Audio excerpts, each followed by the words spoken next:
We are going to talk all things mindset and the mindset it's going to take for you to stick with and achieve those goals that we have worked so hard to set and to break down and to now work towards.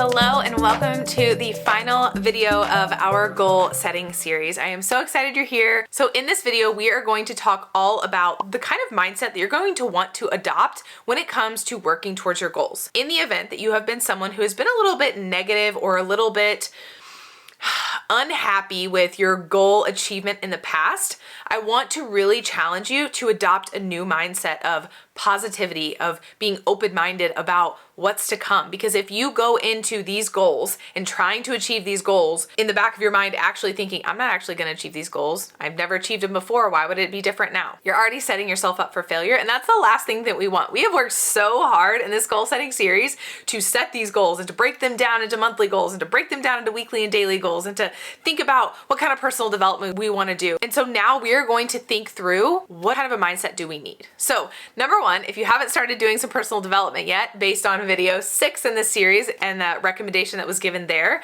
I hope that you will still consider doing that. Even if it's listening to an audiobook or listening to podcasts, that is definitely something that is going to be very, very beneficial for you in this journey. But we are going to go through my 5 tips that I have for you when it comes to mindset and your goal setting and achievement journey. All right, so tip number 1, you're gonna have to be open-minded. Being open-minded in this is going to be so paramount, because if you are open-minded with this, you are going to be more able to go with the ebbs and flows that come with it.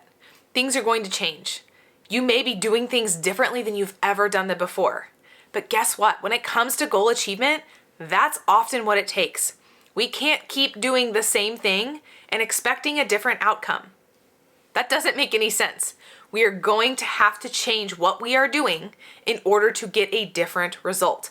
And that is what being open-minded to this is all about. You maybe have never made a yearly vision board. You've maybe never made a monthly vision board. You've maybe never broken down those tasks so specifically where all you have to do is pull and plug and play. Like, you've maybe never done that. So you may be a little bit apprehensive and like, that's not for me. That's too much. Like, I don't want to do that. I can't do that. I've never done that before. That's not my style. All of those things might be running through your brain. But I want to challenge you to ask, but what if you tried? What if you tried doing this?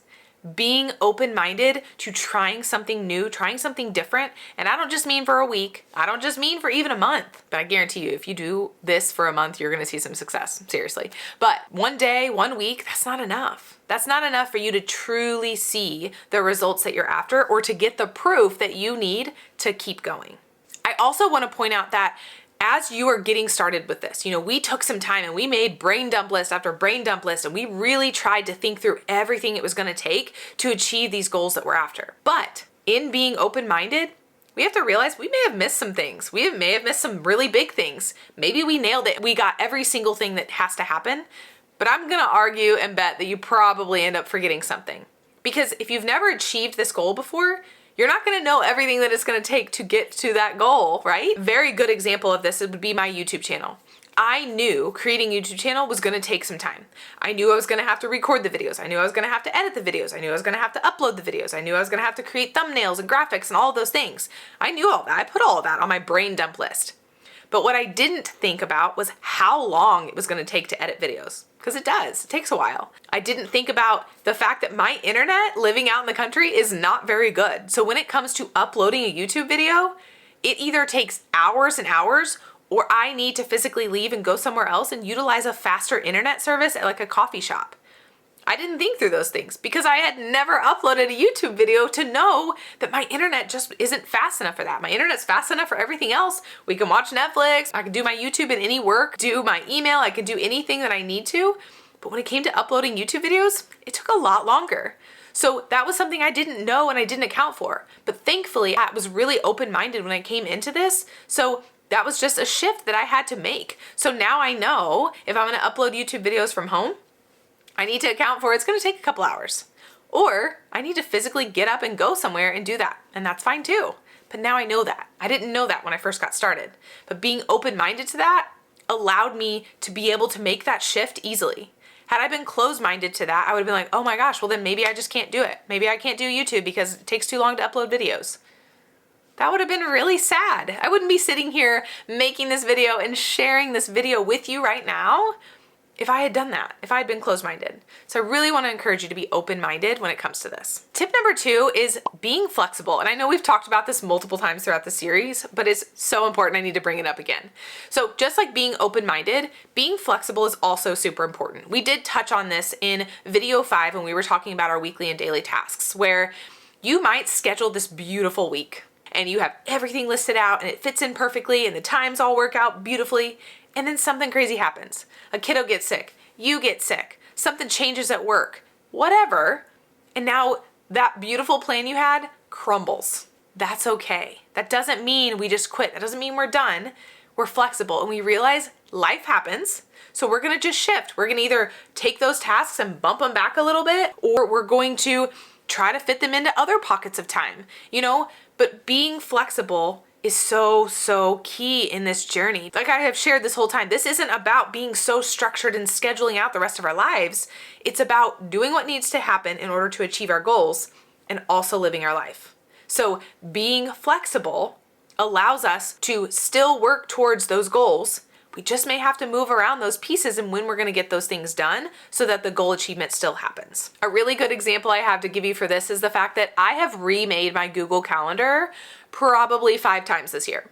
And it's still not good. Like I still don't follow it. And that's what I mean by not good. So I keep thinking, okay, I'll remake my Google Calendar and I'll apply it and I'll kind of fix it to be this way. But what I have found is I'd rather be flexible. There are some days I just want to look at my weekly task list and I just want to plug it in for the day. I don't want to necessarily plan out every single day. I just want to plan out today. And sometimes I do plan out the whole week. And sometimes I stick with it, but other times I don't. And I have found that that's okay. So my Google Calendar is something that in theory is phenomenal, but in reality, it just doesn't really work for me. And that's okay. But being flexible and having that mindset of being flexible is what helps me not feel like a failure when I look at my Google Calendar and I'm like, oh wow, I didn't follow that at all. No, that's okay. I'm being flexible. I have that mindset of being flexible and I'm okay with that. Tip number 3 is to focus on the daily wins. It is so easy, if you're anything like me, to focus on the things that we didn't get done, to focus on the things that didn't go as planned, to focus on the things that weren't like we hoped they would be. But what I want to encourage you to do is start focusing on the daily wins and the things that you did get done. Still recognize and reflect on the fact that like, hey, I didn't get this done or this done. So what needs to change so I can get it done? But don't only focus on that. Also focus on the fact that you did get some stuff done. You did get up this morning. You are still making progress. Focus on those things just as much, if not more.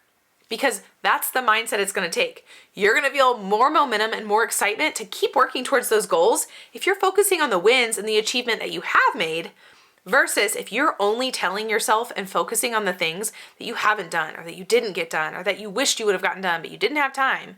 That's a negative mindset and it's not going to make you motivated or excited to keep working towards those goals. But when you're focusing on the wins, you're gonna be excited to make more wins the next day and the next day and the next day. So it's okay to recognize and reflect on the things that didn't get done, but make sure you're also spending just as much time, I say more, on the things that you did get done and the wins that you did achieve and the progress that you are making. Let that be the gas that keeps you going. Tip number 4, and I shared this in our last video, but I want to share it here too. Do personal development daily. I gave you the tip and the challenge of reading 10 pages a day. I know that might seem insignificant, but I hope that it also seems really doable. It's 10 pages. That would take about 10 to 15 minutes. If you can give you and your mindset, your mental health, 10 pages a day, I promise you, it will be a game changer. Just like in tip number 3, where we talked about focusing on the daily wins, reading personal development is another way that you can focus on the positive. You can get ideas, you can get inspiration, you can get motivation.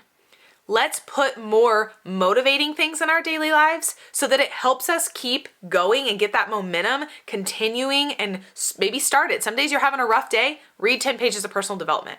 I promise you it will turn you around. Even if you don't feel like reading that personal development, do it anyway.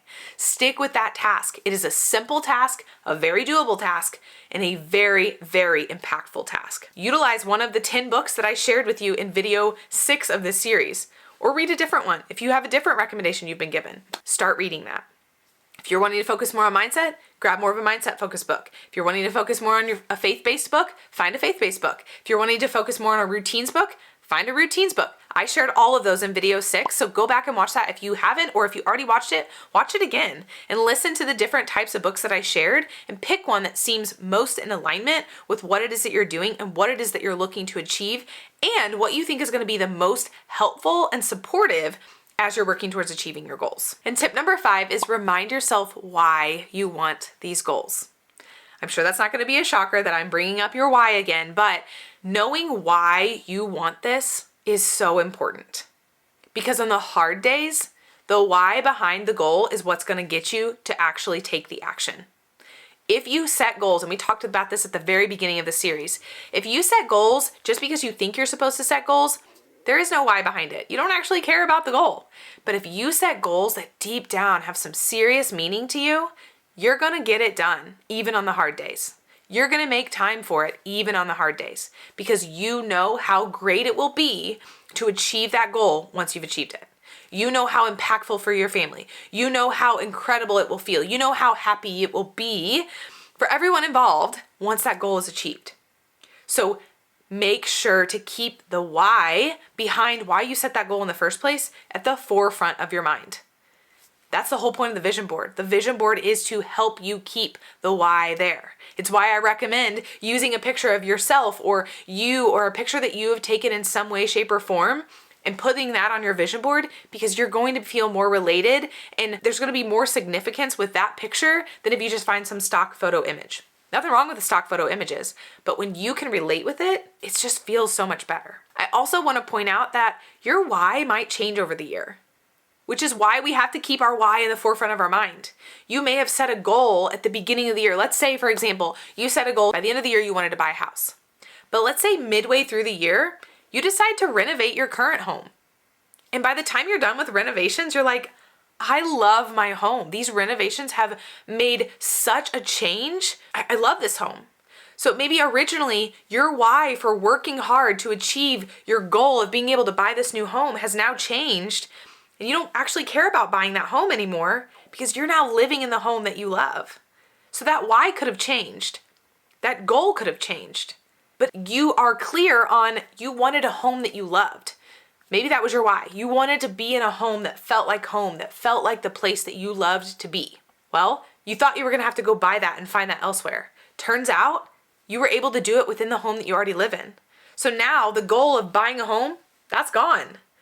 The why is still there, but it has shifted. It has transitioned, and you were clear on the fact that you wanted to have a home that you loved, and now you do because you renovated and you created that in your own life. So all of these tips work together, being open-minded, being flexible, but knowing your why is so important because that's our driving force. That is literally you behind the wheel. The why is the you behind the wheel driving this car. It keeps you on track. It keeps you on path of where it is that you're going. So having that in the forefront of your mind is so, so important. And that is it.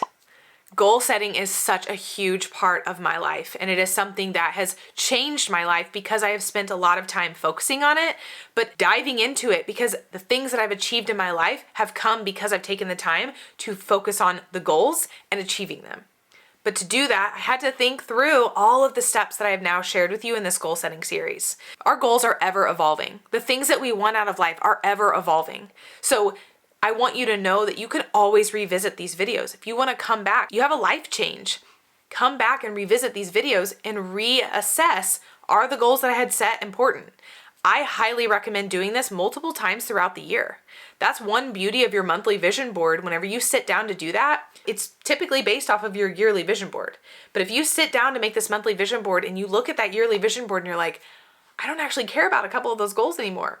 Perfect. Like that's such a good thing because number one, you're evolving, you're shifting, you're being real with yourself. So now you're going to go back to the drawing board. You're going to remake that yearly vision board into something that matters to you so that your monthly goals can now reflect things that matter to you. Because what you had on the yearly vision board, it's not that those goals were bad. you just don't care about them anymore. Or maybe you shifted them to care about them more. Maybe you realized you ended up putting a goal on there that you didn't actually care about achieving. And now you're going to replace that with a goal that you are so obsessed with actually achieving. Keep that in mind and just know that this is not black and white. There's a lot of gray area here. There's a lot of change and fluid motion that comes with this. We are not just stuck with the goals that we've set, but we are ever going to be changing them, evolving, making sure that they are in alignment with our why. And if they're not, we're going to make some pivots. We're going to shift. We're going to be flexible. We're going to be open-minded.